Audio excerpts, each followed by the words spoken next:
Come. Good morning.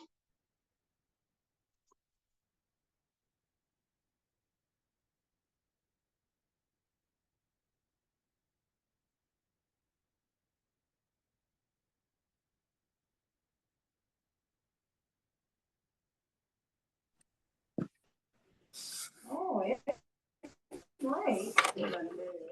No, let's see. Don't give up.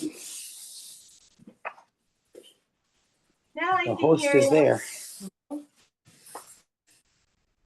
Oh, hi, host. I better mute. Oh, you don't have to mute until we get started. All right. Well, just thought in case Mom and I start fighting, maybe I should turn it off. Good morning. Where's Holly? She's waiting for something in the living room. Okay, and where's Buddy? I'm not sure. Probably taking a nap. Uh-oh. Not getting into anything. He wouldn't do Yeah, that. he ate another pair of my jeans last night, so I need to get some new jeans. But he did. Yeah. Yikes. Okay. Did you take it out of his allowance? Whatever allowance he Might need to pull his gets. teeth. That keeps up. Yeah. Oh. Right. What was I gonna say? I don't know what you're gonna say. I don't know what I was gonna say. Oh, were we supposed to cook the squash? No, you're supposed to cook some rice. Right. I know that, but I didn't know about the squash. You didn't say to. I know. Okay. No, ideally you shouldn't have to be cooking anything, so now I've had to add that to the instructions for the instructors that nothing should be cooked beforehand.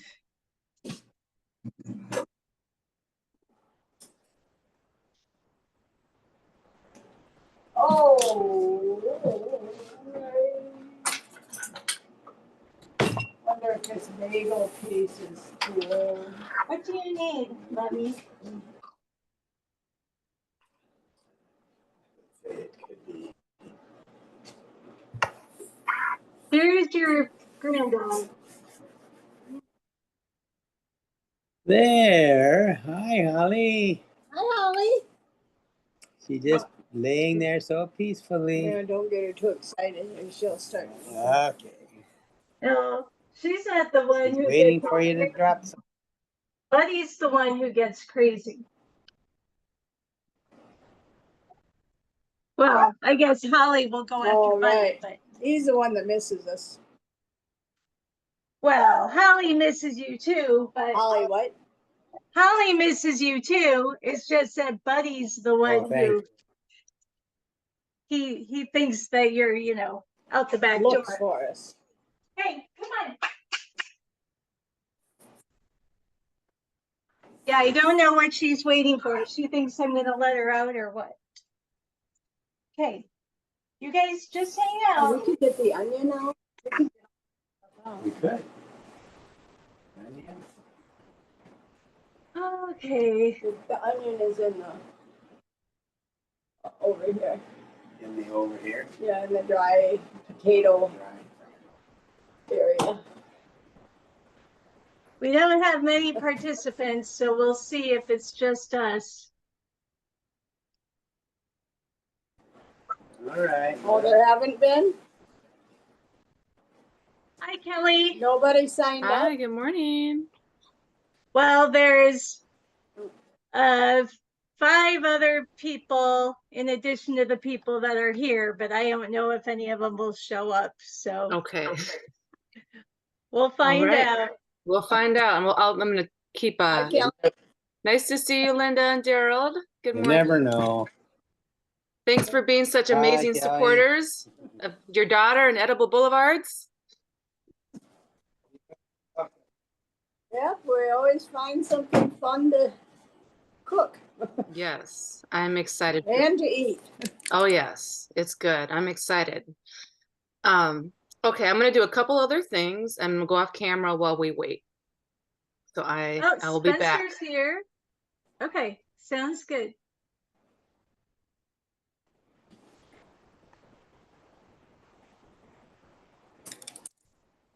Morning, Spencer. Oh, wasn't shallots, was it? Hello.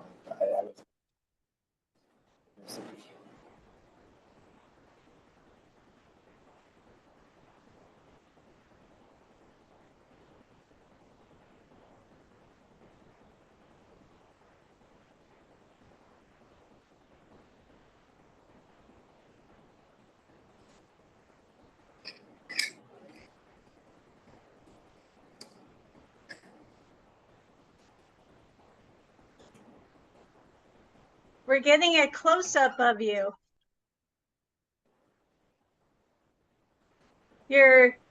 Whatever your camera is, it's like zooming in and out. Mom and Dad. Oh, us? Oh, really? So we should stand still? Oh, so here's a plus and a minus. What do you want us to do? Well, I'm just telling you, it's zooming in and then it's zooming out. I I'm sure. I don't notice that. Oh, thank you, Spencer. Hi, Spencer. I guess it's just doing it on my screen then. Maybe. Good Well, morning. it is moving somewhat though, yeah. But I know it's not intentional on your part because they don't know what they're doing with the computers. So That's right. You got that. There's no way we would know how to do that. But we don't know how to stop it either.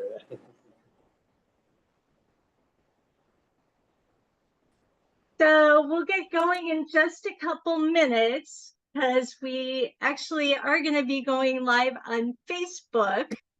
I finally figured out how to do that again. So yeah, we'll be able to go right at 11 here.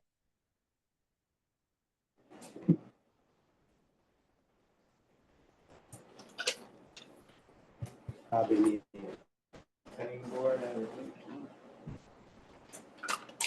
Yeah, I think that would be good in a night. or two. This one? Oh, and then the lettuce or the spinach.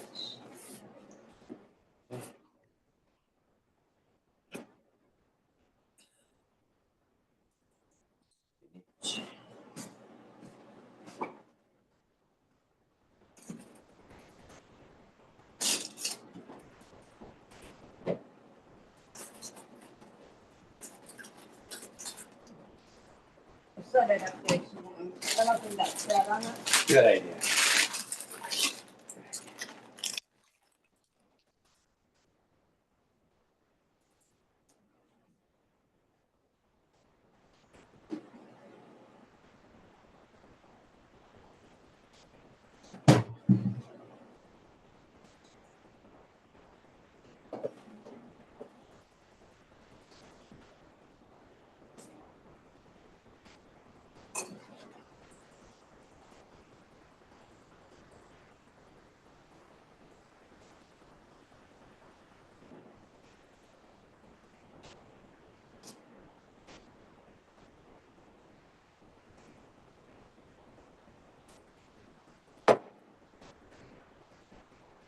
Good morning.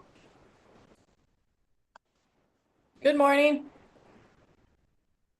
Glad you are here. We're going to get going in about 1 minute. Kelly, are you about ready to? Yep, ready whenever you say go. Awesome. So I am just going to get us to Facebook here, and then we will get started.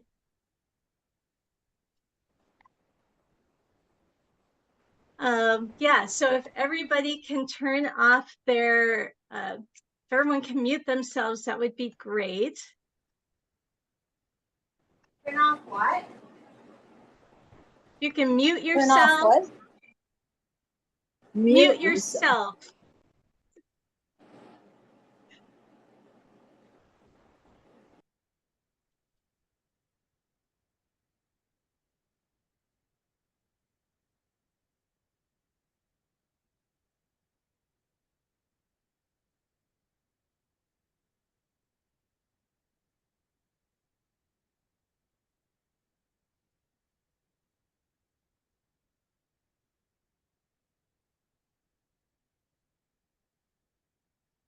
Okay, I believe we are live. Great. And we want to welcome everybody to our cooking class with Kelly Shay, celebrating our roots together. We're so glad to have you all here today. It is Veterans Day. I don't know if was it officially yesterday or today. Yesterday, I believe. So I know Dad's been celebrating yesterday and today. That's why it's a little confusing, but we want to honor all of our veterans and want to welcome those who are here today. Thank you for your service. Oh, we hit the participants where we did them. Yeah, Dad, Mom and Dad, if you can mute yourselves, that would be great. Okay, awesome. So yes, one thing that we always do to begin with, and I apologize, I've got one of my dogs in the background here playing. So one of the things we always start with is a land acknowledgement. So I'm going to pull that up here and get us started.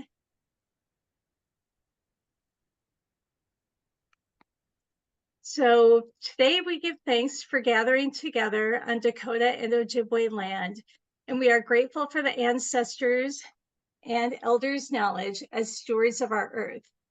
We honor all who came before us, and we gather today to change current food apartheid policies by learning, growing, and cooking together in this empowering Indigenous space. And so with that, I want to acknowledge that we have a holiday that I used to celebrate as Thanksgiving coming up. So if we can all just take some time to think about how that day impacts our Native relatives and how we can interact differently with the world on that day. I did speak with an elder this past week about how I've struggled with what to call that day as a settler or white person. And she said, first of all, that they give thanks every day. They don't wait for one day to celebrate thanks. And secondly, it's a day that they have been promoting as Truthsgiving. It's also called a day of mourning, but Truthsgiving is something that, you know, they're promoting as a way to tell the truth about what has happened to our Native relatives rather than this romanticized vision of everyone breaking bread together. So just a couple things that I wanted to share, that there's a Minnesota Makoche tax that you can let people know about in your family. That is a, you know, form of reparations to the Dakota people here. And also there's a reparations learning table from Minnesota Interfaith Power and Light. And they have 3 learning tables left, one of them coming up this next week. And then you can also, you know, give people ideas for books about our Native relatives, and also, you know, books about our own role in unknowingly carrying racial systems forward. So I just wanted to share that as we get together, and as you know, that day is that a lot of us have been celebrating for decades, our entire lives, is coming up here. So and then I also already shouted out about Veterans Day, so thank you again. And now we move into our introduction. So my name is Michelle Shaw. I have a organization. It's more of an initiative called Minneapolis Edible Boulevards. It got started in 2019 as I was attending Minneapolis Green Zone initiative meetings that are a part of the city. They are environmental justice meetings that are in neighborhoods that have been experiencing the most environmental injustices. And food injustice was one of the top things that they have been talking about. So I wanted to create something that was going to help people learn how to grow their own food, bring options for how they can, not only grow it, but, a lot of people don't even know then what to do with it once they have it, because of these food apartheid policies that have been placed for so long. So that's why we have the cooking classes that we have, like the one that we're doing today. So we offer resources for people to grow their own food each spring. And then we try and have monthly cooking classes for about 8 to 9 of the 12 months. So that will take us into Kelly. Kelly has actually been with us since the very beginning of these cooking classes. I think started in 2021. And I'm just so excited to have her back here. Kelly has Harmonious World and Wellness and has worked with a lot of youth and has done way too many things for us to talk about, because it would take up well more than an hour. But Kelly, I know you will be talking more about the work that you're doing in the community, and maybe a little bit about the school too, which I'm sure is way further along than the last time we talked about it. So I'm going to turn it over to Kelly so we can get cooking. All right. Well, good morning, everyone. It's great to be back here again. As Michelle said, yes, I've been around since the beginning, a couple of years now, and I really enjoy sharing my work in this way, supporting this initiative. I love to cook, plant-based primarily, and I garden, and I'm very passionate about food justice. So a little bit more about me. So Kelly Shay, I do run this business, Harmonious World and Harmonious Wellness. The wellness branch of my work primarily focuses on regenerative health and supporting people at getting to root causes and imbalances in the body. So supporting people through herbs and nutrition, meal planning, and detoxification. I also do events and work with a number of different artists and healers around the city through Harmonious World branch of my work. And I also DJ. And the list goes on. I could talk so much more. I teach yoga, meditation classes as well. And then these plant-based cooking classes have been a big part over the last couple of years as well. I run my business out of Zara Wellness, which is located in North Minneapolis. It's a holistic wellness center. There people see me for body work, which is another one of my services, and regenerative health. And so here I am in my home in Brooklyn Park. We've done a couple of these cooking classes in person, but it has been very convenient to do these right at home. And like Michelle said, making the food that we grow accessible, showing people how to use the food that they grow, and creating these really simple recipes, inexpensive and simple recipes using garden fresh produce and herbs as much as we can. So the Angela Day School, so I'll hit on that very briefly. Hopefully everyone's, are your ovens preheating? Because if you're not preheating your oven yet to 400, let's do that. And hopefully, as the instructions stated, you're also able to pre-cook your grain, whether that be rice or quinoa. So Angela Day School. So yes, it's another initiative, grassroots initiative that I'm part of, having for the last couple of years. I'm vice chair on the board. And this school, this vision, the visionary, Diana Miles, I have joined forces with since her very seed of an idea of developing this school. As a parent at the Waldorf School here in the Twin Cities for many, many years, I worked there as well. I'm very passionate about holistic education, progressive education, arts-based, nature-based education, child-centered, parent-driven, community-led schools. And so Waldorf inspired, Reggio Montessori infused into this education. We're creating the Angela Day School for Progressive Education and Liberation. It's focused also on anti-racist curriculum. It's going to be preschool all the way up through 12th grade. Now, the last couple of years, starting a charter school. Also, this is an accessible school. So unlike some of the Waldorf schools where it's tuition based, our model of education is accessible to all. But yeah, so it's been a process. It's been a project over the last couple of years with approving different things and working with the authorizers and finding a location and marketing and finding families and students.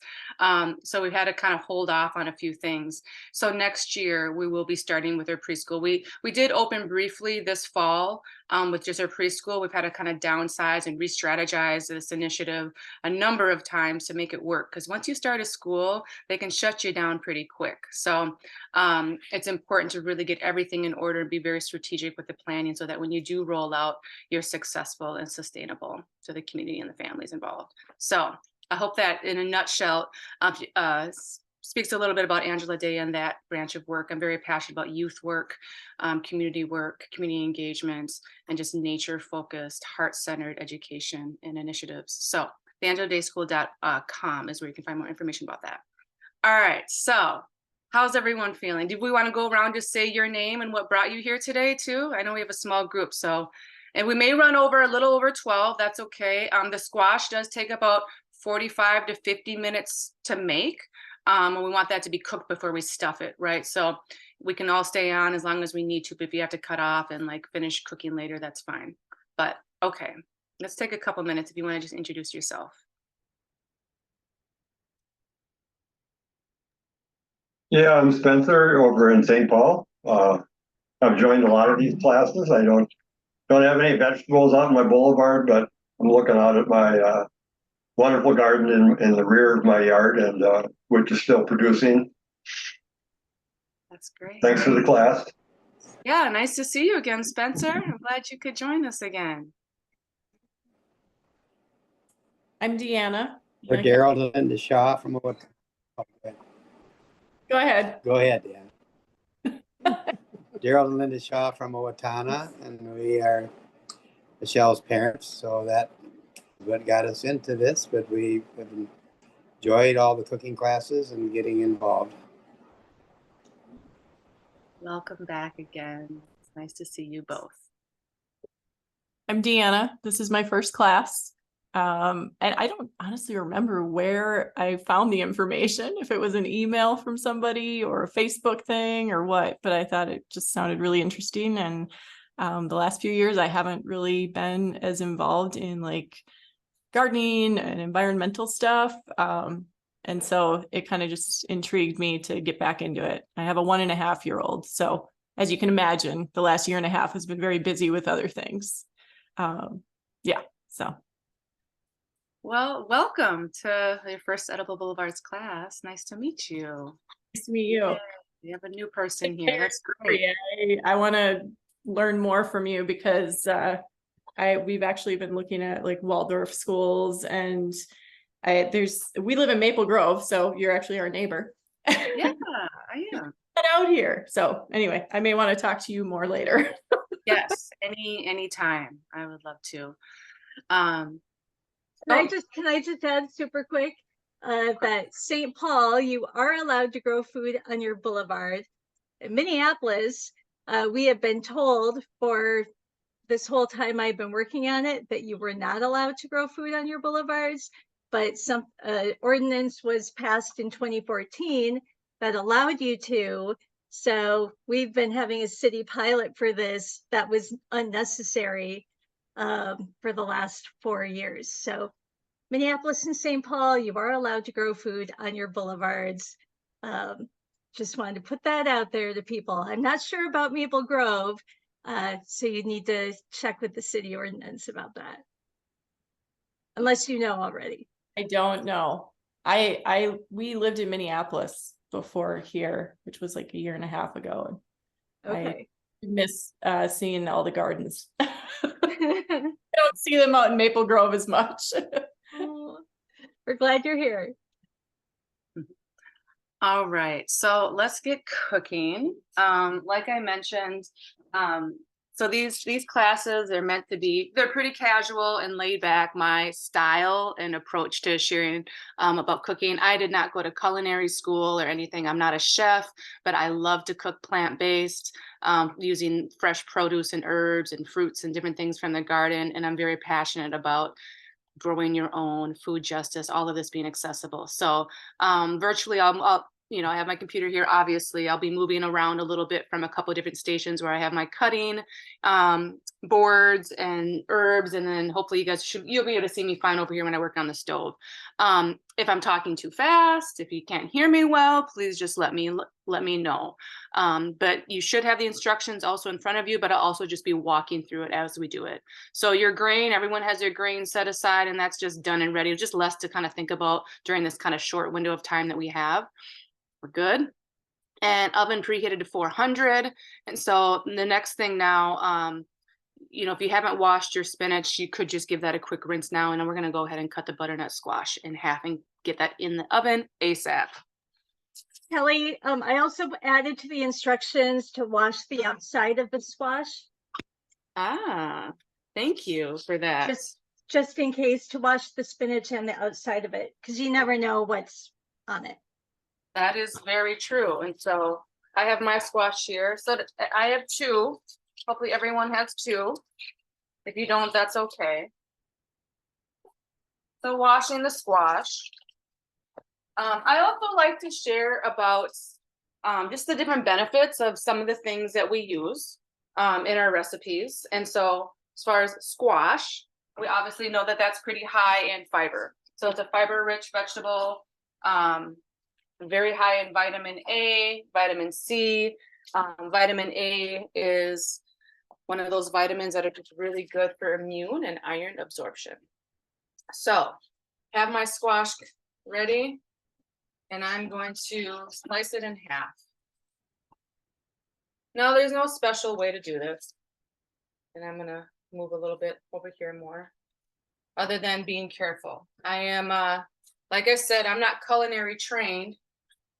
I do have a good decent set of knives, and I do my best not to cut myself, but squash has always been one of those like harder, right, things to slice. So if anyone has any tips or tricks that they want to share on how they cut their squash, I've never just gone ahead and just like chopped it in half.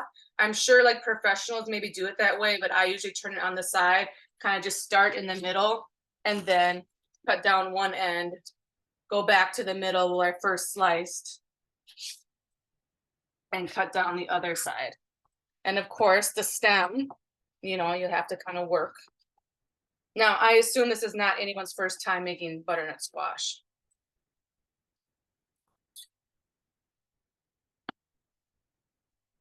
So in my garden this year, I did grow some butternut squash and acorn squash. Though I'll say I've used all my squash, my butternut squash, so this is not from the garden. So pop it open. I'm gonna just set that aside and do this other one quick. Otherwise, if you've got both of yours sliced, as you see in the next step, start to scoop out the seeds. Has anyone done any squash recipes yet this fall?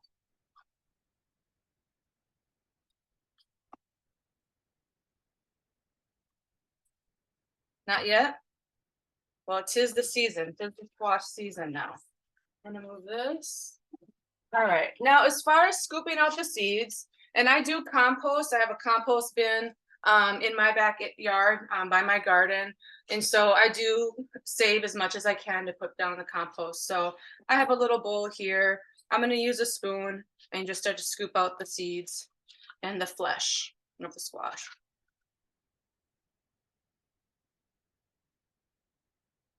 Everyone can hear me okay, right? Okay. Should I take the silence as a yes? Thumbs up, okay. All right, so, you know, it's interesting. Some squashes are gonna have these, you know, bigger openings and others. Mine is kind of small. And so in the directions, we said to do like half a cup of quinoa or a full cup, but whatever amount you decided to make, when we get everything put together in the skillets, the pecans, the onions, the spinach, all the seasonings, and we add the grain, you may end up wanting to add less of the grain than originally planned or recommended in the instructions. All right. Given the size of the area you're going to stuff, right?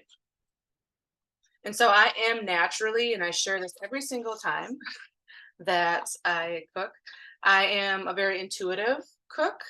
And so while instructions are helpful, especially when you're teaching a cooking class, I tend to sometimes add a little bit more, or add a little bit less of whatever's recommended. Or like next time I make it, I might switch it up and add a different herb, or take one out, or try a different like mock protein or bean, if that's what I'm using in the recipe. So as we flow through our class, I may offer some alternatives or suggestions to go about it a little bit differently. And after you taste it, you might realize, oh, maybe a little bit less. Like I was thinking too, I don't think I had salt in the instructions, in the recipe. I'm not remembering salt. Maybe it's there, but you know, you can always add a little more salt. You can always add pepper, more oregano or thyme. And so I'll just also share too right now. I'm almost done scooping this out. It takes a little while, doesn't it? Is that so the garden fresh herbs that I'm using today is I have rosemary from my garden. I have sage from my garden. I have thyme from my garden. I did grow onions this year, but not a lot. We've gone through those. I have a lot of green onions right now. So the onion that I'm using for the recipe is not from my garden. All right. So the next step after you've scooped out the flesh, the seeds, before you put it, or you can put the squash on your baking tray. Can we see where everyone is? Yes, that would be good. I just finished with the squash. Because I'm just getting started with the squash. Okay, I mean, That's with the scooping. the scooping. So I And don't so know where everyone else is. And so that's another thing we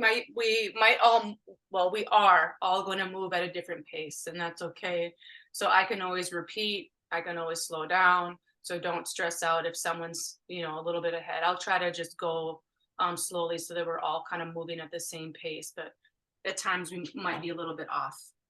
So I'm going to go ahead and get my baking tray.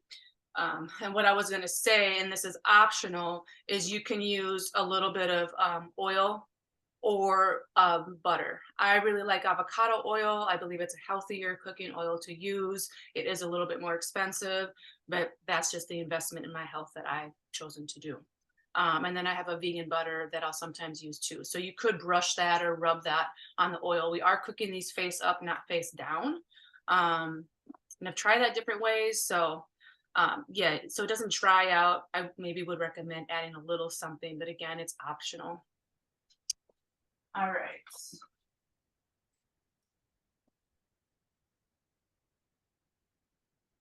I have my tray here. I'm gonna go with my avocado oil. Is everyone else done scooping it out? Michelle, are you the last one to just finish that step? I don't know. Okay. I didn't hear anyone else say anything, so maybe. All right, well, I will just keep chatting away. All right. So I'm putting my 4 squashes on this tray. That's the perfect size for them.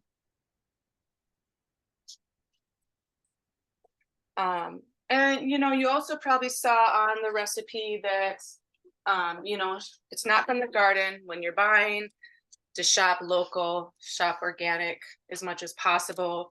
I am a strong advocate of that, of supporting local cooperatives and stores, and I eat organic. I always eat organic. So, let's see. I have a little bit of oil here. I am just going to, you can use a cooking brush. I like to get my hands dirty. I like the texture and just the connection with what I'm preparing grounds me. So I tend to use my hands a lot versus when it comes to like brushing and touching the produce. You can say a little prayer, a little blessing over it before you eat it, or as you're preparing it too. That's just a nice energy to put into the food you're making. I'll You just can add bake- one other thing. Yes. So when I'm making squash, maybe not for this, if we're doing it side up, or however you want to say it, Yeah. but I have a compostable, what is it called? Parchment paper that I put down. So that way all the juices and everything go onto that rather than onto my oven, the bottom of my oven. So just wanted to share that. That's great. Thank you, Michelle. So Okay, I got done with scooping. done with scooping. Okay. Add a little bit more moisture by your oil or butter if you choose. I pop it in the oven. I have now popped mine in the oven and I've set my timer for 50 minutes. And we hope that it's done before then. And then now we're going to move on to the next step. So you'll want to get your knife and your cutting board, or yes, you want to do that, but we are going to turn on then our skillet. And do a medium heat. Let that warm up. I have a cast iron skillet. And I'm actually going to slide you guys over. You can see me better here. And we're going to roast the pecans next. That's what's next on the list. So I had a big bag of pecans. You know, I've gotten my seeds, my nuts from bulk at the co-op more times than none. That's usually where I shop. The Wedge, I'm also a member at Mississippi Market in St. Paul. But I also go to Trader Joe's occasionally and you get a really inexpensive bag of pecans from there. So I had a big bag of pecans that I just blended up. So it's chopped pecans. And you don't need to put any oil in yet. And I use cast iron as much as possible. I need a bigger set. That's what I'm asking for Christmas. I need someone to get me, I'll get myself a big set of cast iron pots and skillets, but I have this one. It's been around for a long time. I love it. It's just a cleaner way to cook. You get more iron infused into your foods as well using a cast iron skillet. Okay, so as far as pecans, it is 1/3 cup. Now again, 1/3 is a weird size to me, so I often go up or down a little bit. So you can kind of just see what works for you. You can always add more at the end if you want, though they won't be roasted. So I'm gonna do my 1/3 cup. I'm gonna get the pecans in there over medium heat and then just start to brown a little bit for about 2 to 3 minutes. No. Is your dog giving you trouble again, Michelle? Yes, now she wants to eat the squash. Oh, of course. Trying to get involved and trying to help. Yeah. Okay. So I'm actually going to turn mine a little bit more up, my skillet up just a little bit more, medium heat, seems to be taking a while. So we'll let those roast, the pecans, and then next we're going to chop the onions. And so the recipe suggested, I think it was half an onion. I'm looking at it again with you. I don't have everything memorized here. 1 cup chopped. And I've made this a few times, and just for the portion size, and I noticed the size of the cavity, the openings in the squash are kind of small. I'm actually not going to use a whole onion. So I'm probably going to use a half. If you really love onion, if you have a bigger area to fill your squash, then you might want to use a whole. So I'm going to choose to just use half. Kelly, can I jump back to the pecans? So are they in a pan with oil? No, It's we're going to roast. Just them in a pan on the stovetop? Yes, yeah. Okay, great. And then we'll eventually add a little bit of oil to start to caramelize and cook down the onion. But not yet. All right. It's taking a little bit. So the times too are kind of guesstimates and what's worked before. Roasting the pecans 2 to 3 minutes. It's obviously taking a little longer than that. And that is just fine. So I'm just going to start to chop my onion while I wait for those pecans to brown. Starting to see a little something now. I'm going to turn that up a little more. Has anyone made a butternut Kelly? squash? Oh, yep. Sorry, I guess we missed. We chopped the pecans, but then what did you do with them? I'm sorry. Put them in the frying pan? Yep. So 1/3 cup chopped pecans. You then want to put in a skillet on medium heat, not high, but I have mine. I turn mine up to like a 7 right now. And you're just going to kind of roast them, brown them for about Anything in the pan? 3 to 4 minutes. Okay, but we don't put any liquid in with it. You don't have to put any liquid, no oils in the skillet. Just brown them on the bare skillet. Yep. And then okay, thank you. You're welcome. And I've started the next step after the pecans, and I'm now chopping the onion. And if everyone caught it, I'm actually going to go with half of the size that I originally suggested in the recipe.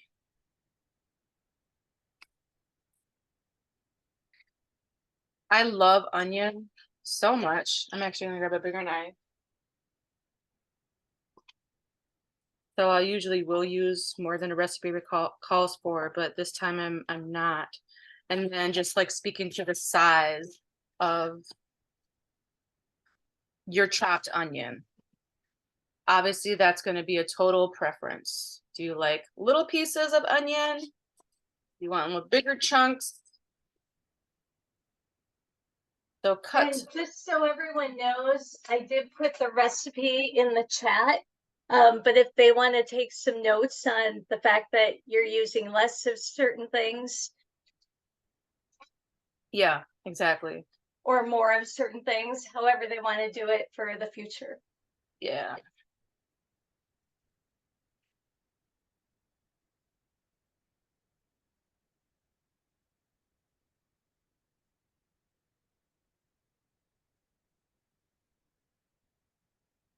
All right. So about done with the onion here. I'm gonna go check on these pecans. And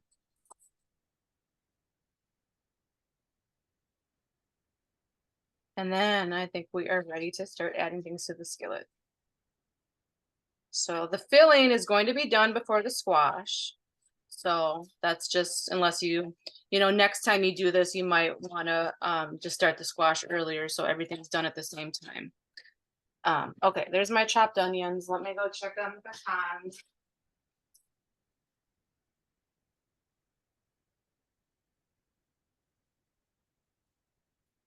Okay, that looks good. All right, so now I'm going to add a little. How are we? We ready to move on to the next step? So how do you know if the pecans are brown? It's a good question. They should just be toasted, roasted, so maybe the texture is a little bit softer, but not by much. I mean, because they're already brown, so I guess the browning is maybe not the best word to use, but there should be a smell, like a toasted smell that you should smell. That's also an indicator, and they might be a little bit softer. But at this stage, it's okay that they don't like toast or if you don't smell that or they don't get super soft, because they're going to start to cook down as we add the other ingredients and there's some moisture and steam in there. So Okay. let's just move on. Okay, so I believe I said, 1 teaspoon oil, your choice. When it comes to oil, yeah, I'm mindful of how much I use it, of course, and then I invest in a more expensive oil. But you can use a little bit more, you can use a little bit less. You guys get to see my messy fridge. Let me turn you over here more. Okay.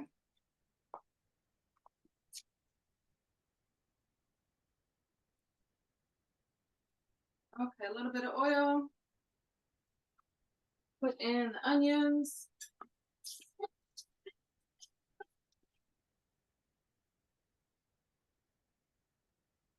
With my spatula. That's grab it. And then just give it a stir. Or mix together.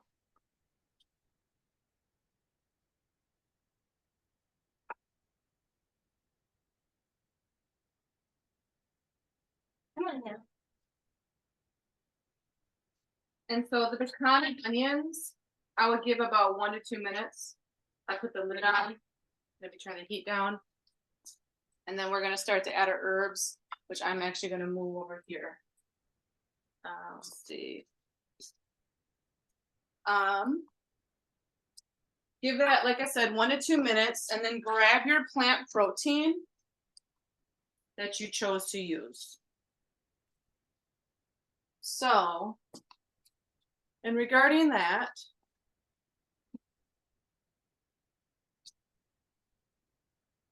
there are so many options of plant protein, and you don't even need it in this recipe. So and I was thinking about this, I think a couple of days ago, Michelle, one of the recipes that I made one time was a walnut meat tacos. And those are so good. So you know what else would be so yummy in this stuffed squash is making walnut meat. And then you probably would just omit the pecans. So you can have this completely soy-free. I am very mindful of my soy intake. It's not, I wouldn't say it's like healthy thing. In moderation, I really believe in balance and eating things in moderation. And I know all about detoxification and when I need to eliminate certain foods that are causing kind of some disruption and stagnation in my body. But I do use soy sometimes in my meals. Sometimes, I'll have a dish with tofu in it. That's usually when I go out and get Thai food. But so tofu, there's seitan, there's mock duck, there's tempeh. A lot of the veggie meat crumbles are soy based. I mean, there's more pea based ones now too, which I believe I think are better than the soy, so that I would gravitate towards that. I went with seitan for this one. And I think I just said ground meat. It's really your choice. This company here, Uptown Naturals, I did find this Italian seitan. It just happened to be the one that was at the store that caught my attention, that sounded good when I was getting some ingredients for this recipe. Now, Kelly, I came across this a dry product from Frontier Co-op Herbs. Oh, It's texturized pea protein, nice. but it's got a lot of other pepper and other spices in it. So I'm kind of wondering if it's going to overwhelm the rest of the ingredients we're using today. I think that's a good question.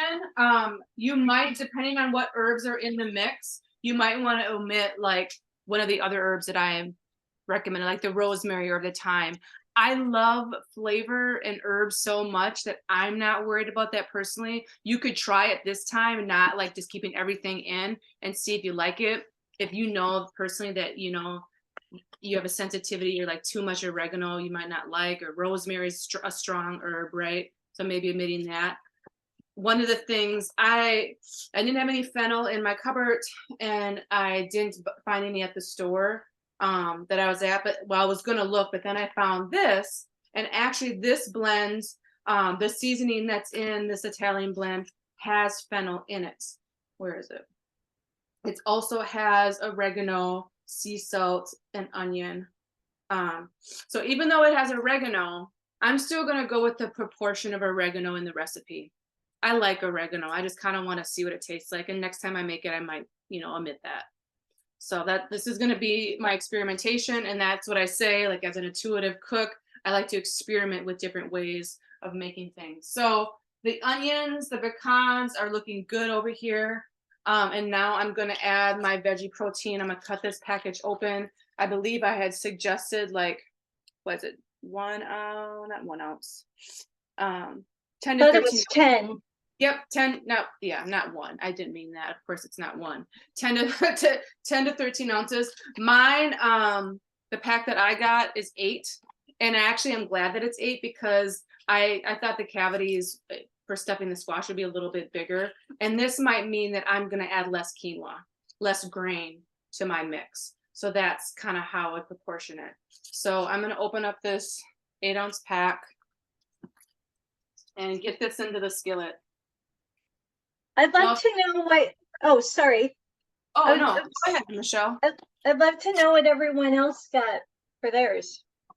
Yeah, me too. Down in Owatonna, in Maple Grove.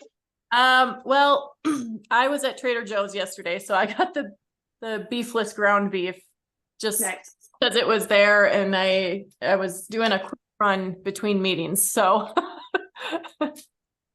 Awesome. We got the Gardein ground beef, plant-based. Okay, Okay, nice. great. And I got Beyond Beef. So we all got something different. Oh, nice. Okay. And then Plant Boss. Okay.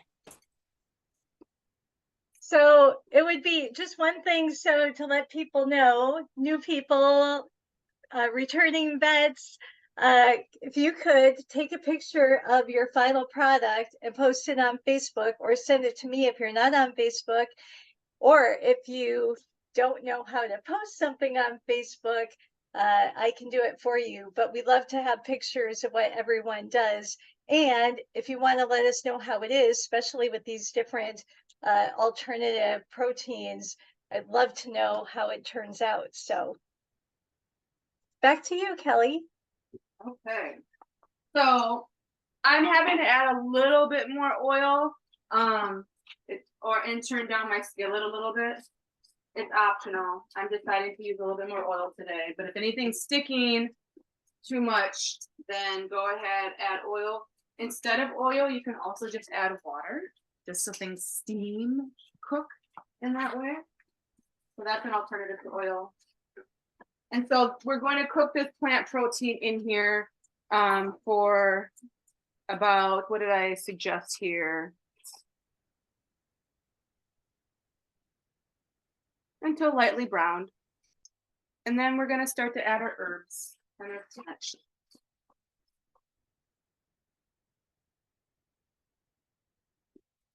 Okay, it's smelling good over here. It's gonna be just in time for lunch. I am actually getting hungry.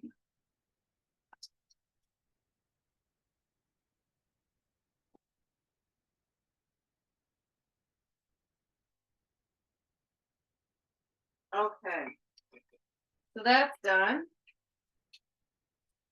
Herbs. And I think I'm gonna move you guys over to this other side now.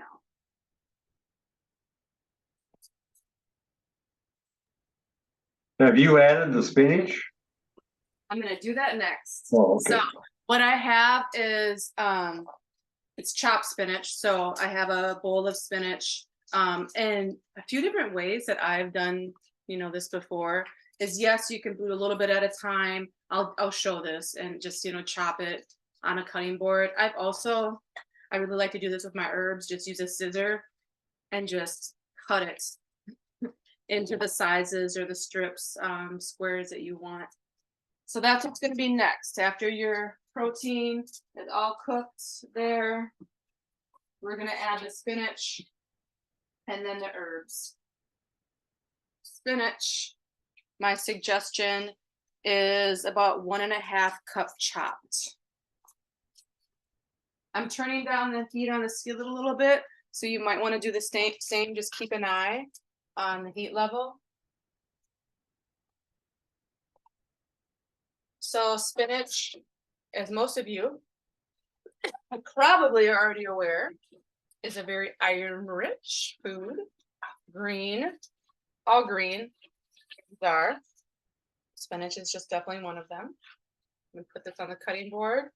It's a good source of vitamin C and E and potassium and magnesium.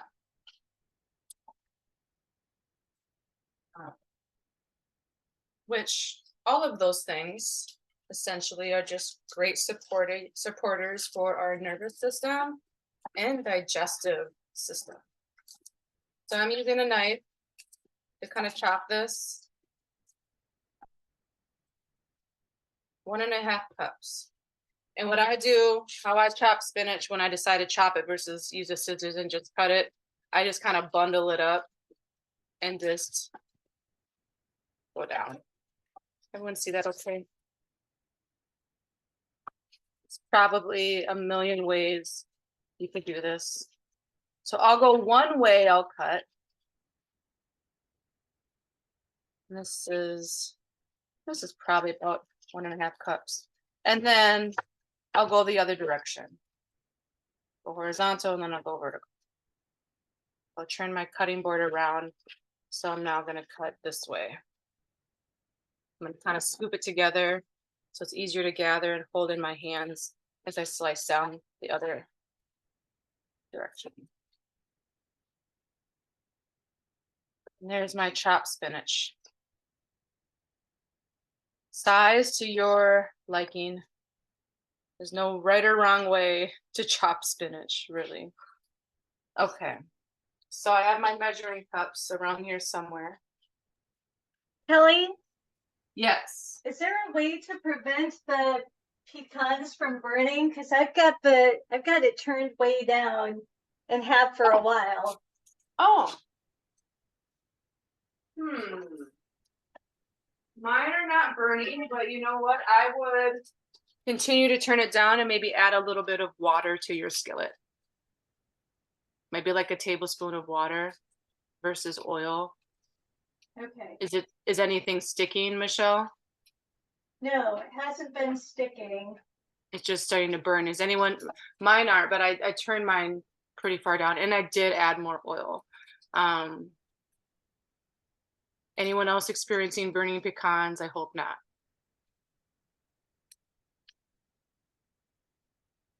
Okay.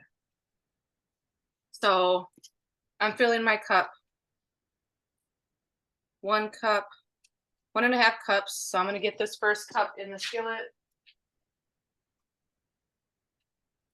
Gonna get my 1/2 cup filled up, which I actually may need to cut a little bit more spinach, though it does not have to be measured to the T.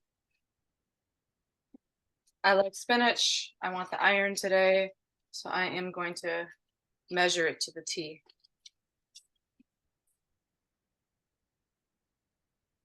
I rinsed just the right amount.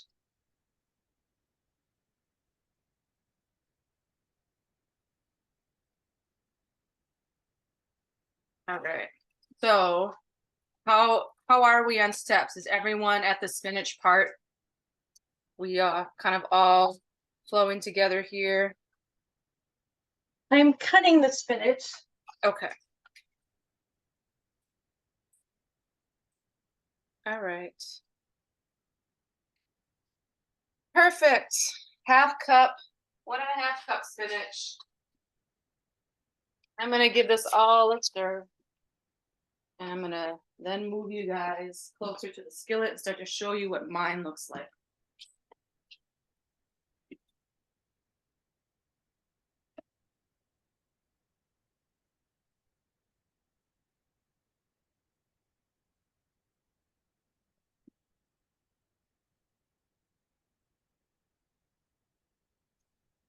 look beautiful. And smells amazing. All right. Let's move. Okay.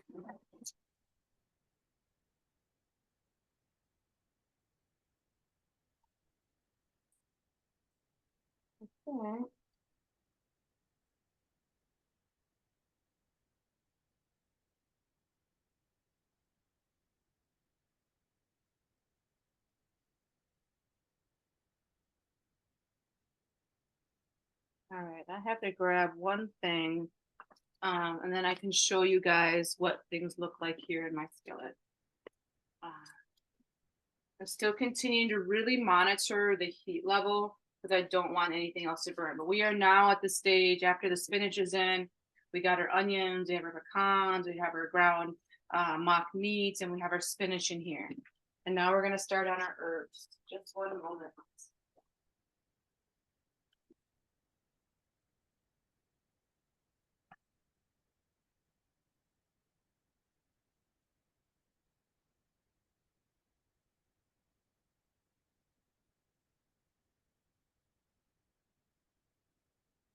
Okay. Get a little bit more of an extension cord. It's funny, those that have been with me, been coming to these groups for a long time, know that my computer battery is not optimal. So one thing I often have to do when I do these virtual classes is just make sure that my computer is plugged in the whole time, so I don't lose you. And if I ever just disappear, you know what happened. I'll be right back. All right, here we are. Bringing you closer to take a look at what mine looks like. Everyone see that okay? Yeah. Hopefully yours looks similar. Okay.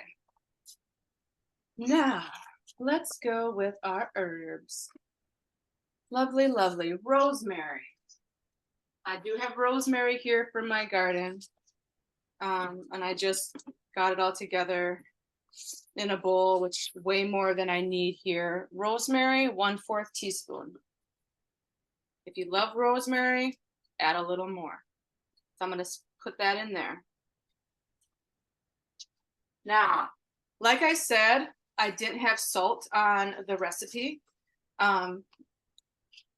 And I probably should have. I believe I forgot that. I definitely have used Himalayan salt in this before. So I have some Himalayan salt here, pink Himalayan salt. I don't use just the white iodine commercial soap. Don't use soap in your recipe. Salt. So I use high quality, better for you salt, and that's usually pink Himalayan salt. Sea salt is another one that will get occasionally too. So I did just put a little salt in here with the rosemary. Checking the temp, I need to turn it down a little bit more. Okay, you got your rosemary and salt. I don't know, that was probably maybe a 1/4 teaspoon. I just put a little bit in my hand and then put it in. Again, I just kind of intuit that will be the right amount. And then we have our garlic powder, which is 1/4 teaspoon as well. So I'm gonna go ahead and put the garlic powder in there. Like I mentioned before, I do use organic. So you can get these a lot of places now, Target, Cub, Co-op. So 1/4. Sorry, Yep, 1/4 teaspoon. Yep, 1/4 teaspoon garlic powder. And the one thing I'll say about rosemary, I'll try to speak to at least most of the things we're using. Rosemary is antimicrobial, anti-inflammatory. Good. It's said to be really good for memory and great for a mood elevator and also hair growth. So maybe you've seen before some hair growth products, hair stimulating, scalp stimulating products. A lot of times you'll see rosemary as an ingredient in there. So that's because it is great for growth of your hair. So I got my garlic powder in here. I'm gonna give it another stir. If it looks like you want to add a little water or a little bit oil, if things are sticking in any way, go ahead and do that. I know nobody's a brand new cook here, so I feel like that you can use at your own discretion. Fennel was optional, another 1/4 teaspoon fennel. I have the mock protein, the Italian seitan that I got, did have fennel in it, so that's my substitute. I'm not just using the bulk herb. After fennel, curry powder, and that curry powder is 1/2 teaspoon. Now, I love curry so much, all different kinds. African curry, Asian varieties of curry. So sometimes I'll add a little bit more of curry. And you can also use turmeric instead of curry if you'd like. So I have my 1/2 teaspoon curry. Oregano is 1/4. I have my oregano from the garden, just kind of, it's all dried herbs now. I'll use my 1/4 teaspoon, put it in. Oregano is great for fighting off, it's antibacterial, antifungal, antiparasitic, great for viruses, wound healing, and also coughs. Oregano can be great for. So really powerful herb. And then we have sage. So this sage is also from my garden. It's dried, so I've just chopped it up, cut it up, and I'm gonna put that in there. Sage is 1 tablespoon. That might seem like a lot to you. So again, your discretion. If you've never really cooked much with sage, it's a savory, potent herb. So you might want to actually scale back and have a little less than that. So I'll just say 1/2 to 1 tablespoon of sage. I'm going with the full tablespoon. Bam, it's there. And I am actually going to add a little bit of water to my skillet. I don't want to use any more oil, but I want to get things a little bit more moisturized and steamy in here, so things aren't getting too dry, and that looks much better. So again, your discretion, add a little bit of water. Yep. Check your temperature level on your skillet. Sage, I'll just speak to real quick. It's another herb that they say is good for your memory, inflammation, good for sore throats, which is not very commonly known. And then also just helps improve blood glucose levels. All right. So now we are going to add in our grain. And I think in the steps I might have said I'm stirring the grain and before the herbs. So no, I didn't. No, we're good. You can switch up the order of things. Seriously, it's not a huge deal, but I feel like this order does work best. Get your proteins cooked, so those onions, get all the spices in there, and then add your grain. And as I mentioned before, my grain choice was quinoa. And I have that here in a pot, pre-cooked and ready. And for quinoa, or your grain, I said 1/2 cup. So get your 1/2 cup and add in your grain next. And then I'm gonna take a look, mix everything up. And it's possible that I'll want to add a little bit more. I'll turn you guys back down so you can see.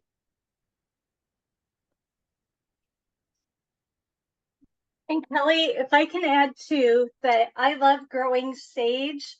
And I love doing that because then I can make my own sage powder. And it's so much better than buying it anywhere. That sounds really good. I have a lot of it, actually, and it's still in the leaves, full leaf form. And so I still need to go through the rest of it and chop it up or cut it up. But blending it into a powder, that sounds delicious. So that's what you do. You just blend it into a powder form. Yeah, I just used my coffee bean grinder. Ah, nice. I love that idea. I'm definitely going to do that. Okay, so the quinoa is the last thing that you add, or the grain is the last thing you add, and we're gonna turn the skillet on to simmer and put a lid on, and then we're gonna make our dressing. Now, I've done this without tahini before, or without the maple before, maple syrup. I do like a little sweetness in my food, sweet and savory contrasts. And so you can add more or less of the maple syrup. So let's go ahead and make our dressing while we're still waiting on the butternut squash to finish. My timer on the oven says 15 minutes. I'm not sure that they will actually be done in 15 minutes. So again, we'll probably have to say our goodbyes before we compile everything together. That's okay. But make sure you take some pictures. It is really fun to see the final product of everyone's cooking together, and share those on Facebook if everyone's on there. If you're not on there, send a pic to Michelle. She'll post it for you. All right.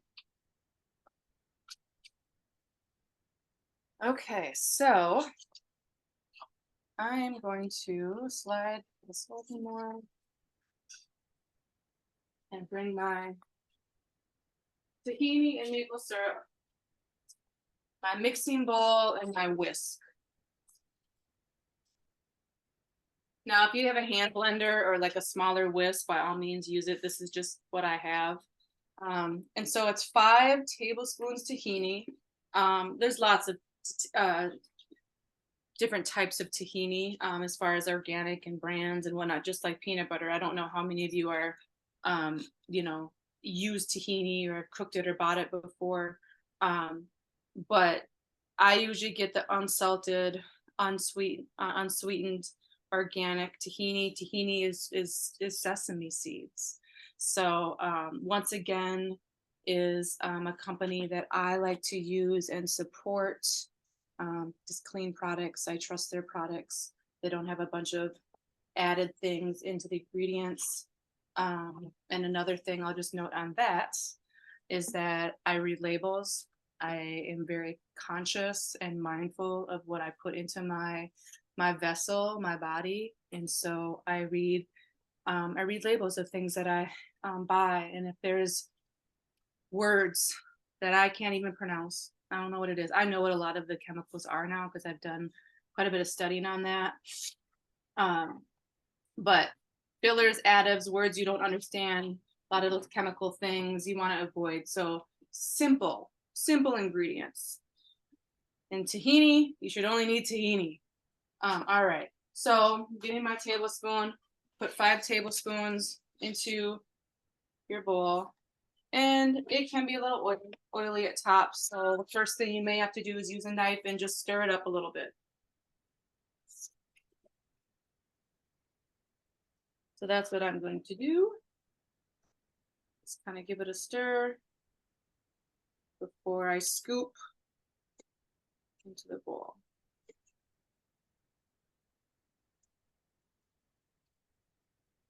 All right, that's good. And again, like, your measurements don't have to be to the T. So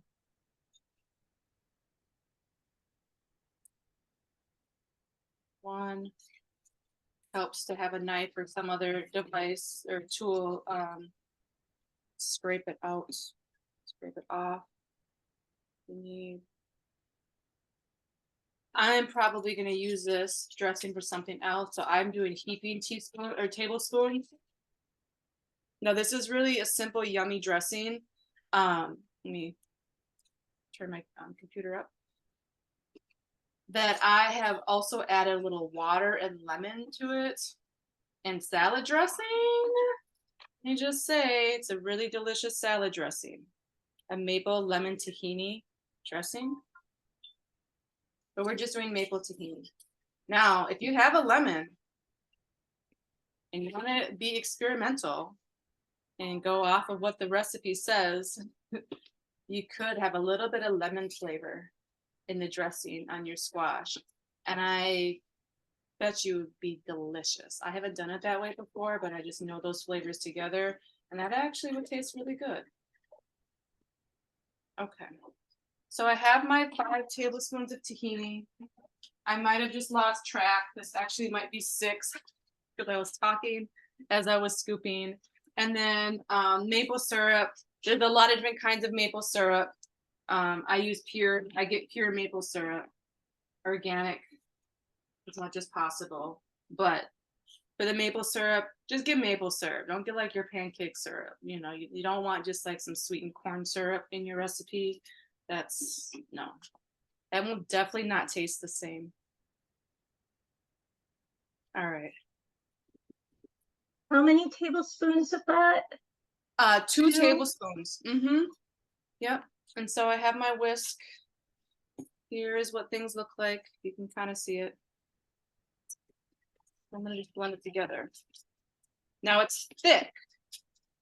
And so did I add on the recipe, add a little water as needed? I don't think that I did. So I'm gonna say that now. Again, there's always little tweaks. So remember this for next time. Or I can actually update well, it's already been sent out. So just maybe write it down, that, little water. Remember, or write it down. So I'm adding a little bit water. So it's a little bit, the consistency isn't as thick. And we can always change the recipe too. Yes, yes. So, and then as you mix, give it a taste. That is so good. Those flavors just really, really complement each other. Tahini and maple syrup. Now, another thing you can add. So here I go with another little tip. If the sweetness is too sweet, it shouldn't be too sweet, honestly, but well, that's an opinion. But if you want like a little more saltiness, go ahead and add a little salt. So I'm actually going to do that. I'm taste testing the dressing. Where's everybody at with their squash on the timer? 10 minutes? Okay. I'm at 8. All right.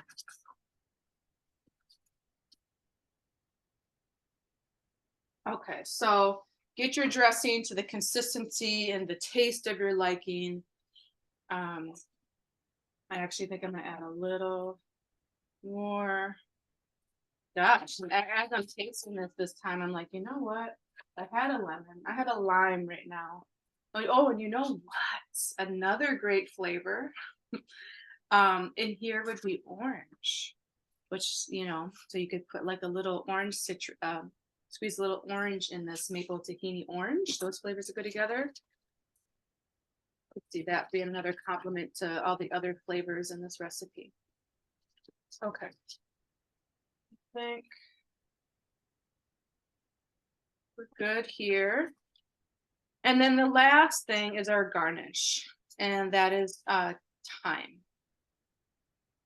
Ideally fresh.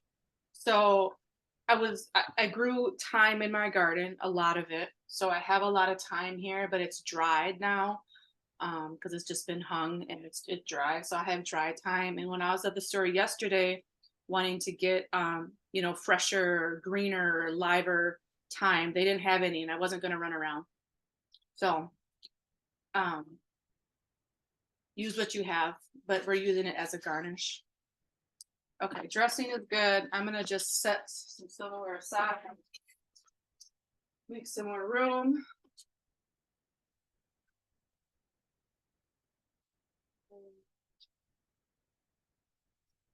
Now, what you also can do while we're waiting is you could open the skillet and you could give your filling a taste test.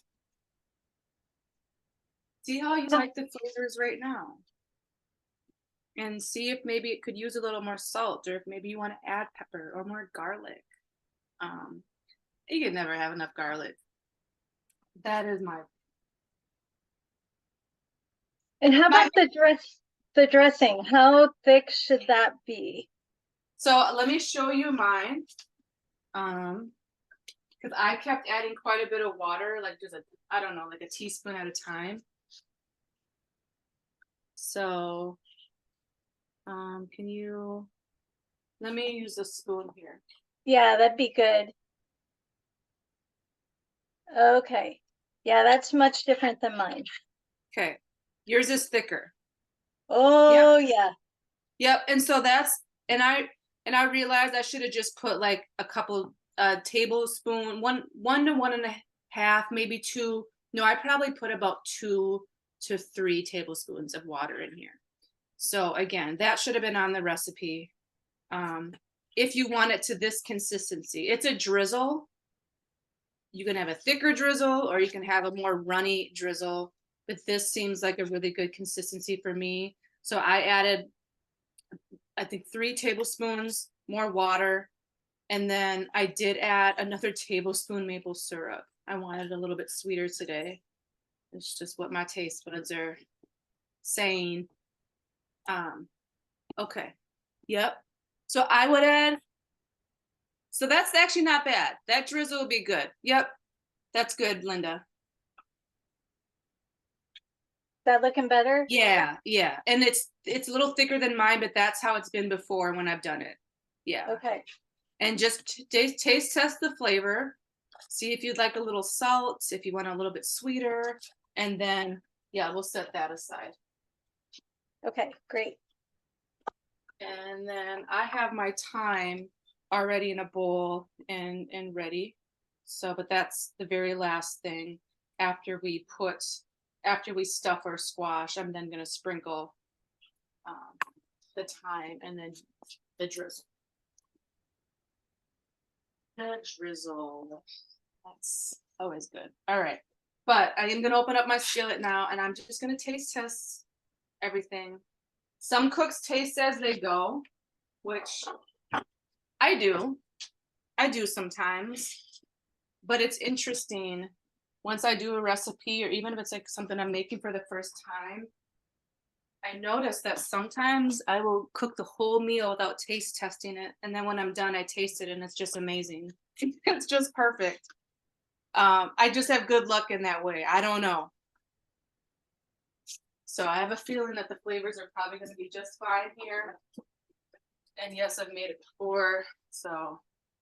But sometimes, you know, your body might be asking for a little bit more herb for a certain reason, more thyme or more oregano or more rosemary, especially if you know that those, you know, some of these, the oregano and the rosemary have those high antimicrobial properties.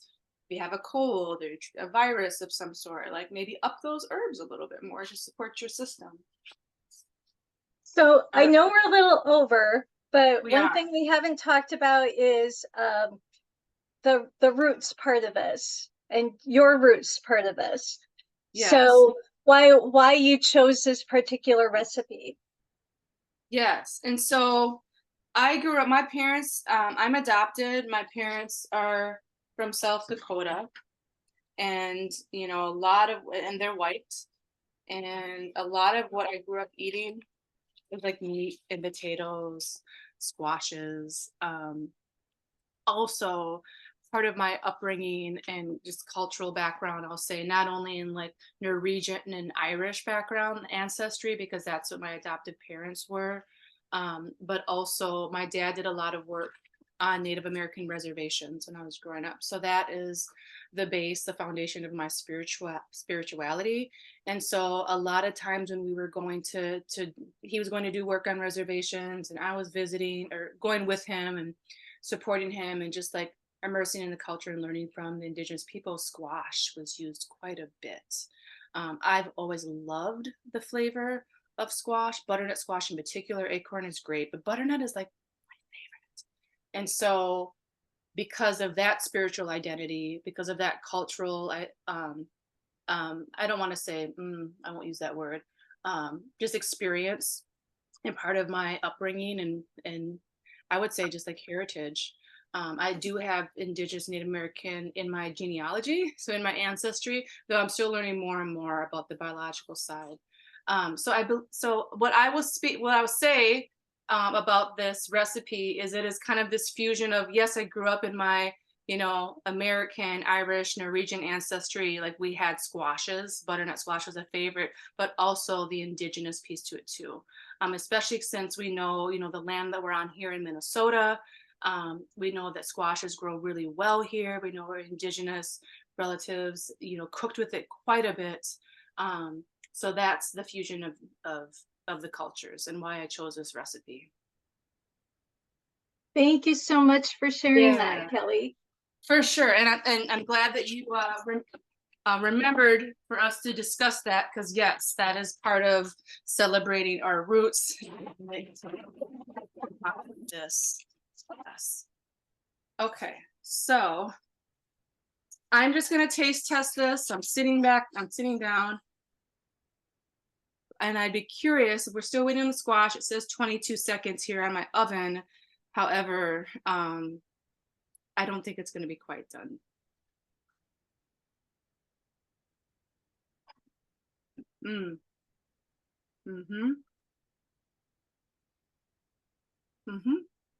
That's good. Mine is too. I've already been eating some. Yours is good too? Great. That's what I like to hear. Michelle, did you do thumbs up? Yeah, mine is awesome. Okay, awesome. Daryl, Linda, did you taste test your filling? Thumbs up. Great. Spencer, how we doing? Yeah, I made some adjustments after I tasted it. Okay, great. Added a little more. Great. My squash seems done. It does. Yeah. Okay. Well, mine is not done. Okay. I think I had my oven a little hotter, maybe. So 400, and so everyone I'm sure has cooked squash before, but testing it, that you should be able to put a knife through it. Mine is almost there. I think I'm gonna go for like 20 more minutes on mine because I just like soft. I want it more soft. So I'm going for 20. Okay, and in closing, because we won't have to stay on with me and I won't bore you for 20 minutes, and I know we're already over time. So here are the instructions. Take it out, put it on a beautiful platter if you're serving, to somebody or yourself. Stuff it, put your filling in, and then put your drizzle on and do it in a little fun little design way. And then sprinkle your garnish after you've done the drizzle. Let it cool a little bit, but you can just serve it up just like that. And if you want to even create like more of an opening, because we have that small little opening in our squash, you could make that longer, scoop more of the squash out so you can put more filling in there. So that might be another thing to kind of experiment with. Put the cooked squash that you took more out of like on the side for something else, and you could stuff it more, right? Does that make sense? That's another option. The squash that you put off to the side, if you're making your squash, the opening larger, if there's more filling, you could put that filling in with the squash in a bowl or whatever you set aside and kind of mix that together and eat it that way too, versus eating straight out of the squash itself. You can slice it in half again so that, there's more people to serve and share this dish with. You can do it that way. So this is harvest time, autumn season. And so grounding, earthy, warming food suit our body constitutions, our bodies well in this way. So enjoy. And if you like it, maybe share it with others. We've got the holidays coming up. So I also see this as a really nice addition to any type of holiday feast. Any last questions? No, but thank you. This was great. Thank you. Thank you for coming. I'm glad you got the email. I'm glad it worked in your schedule. Nice to meet you, Deanna. Nice to meet you too. And I have just a couple quick announcements before we sign off here. I did put a couple of links in the chat. So our next cooking class is with Tamuno Imbu. We're collaborating on the cooking classes that he normally does, and he's going to teach us how to make a Nigerian stew. which is part of his roots. So that is December 9th. That registration is in the link there. And then the second link is this weekend. There's a veganic summit going on. Is about learning how to grow food veganically. It's the first summit of its kind. You can still sign up. It's free. I'm pretty sure you can still sign up because all their speakers, they are recordings of the speakers. So you wouldn't have missed anything. You can still see all the speakers. So I wanted to share that with you too. And then Kelly has put the Angela Davis School and then Harmonious Wellness there too. I know they have a bunch of workshops and events that take place throughout the year as well. So I'm just so glad you all were here. And yeah, as Kelly said, please feel free to share, either the video, it's been live streamed on Facebook right now, and also the recipe. So glad to have you here. And thank you so much, Kelly, for another wonderful class. Yes. Oh, yeah. Thank you, Spencer. Okay, we get to see the final product from someone. That looks delicious. I hope you enjoy it. Bon appetit. All right. Thanks, everyone. Have a good rest of your weekend. Bye. Bye-bye. Thank you. Thank you.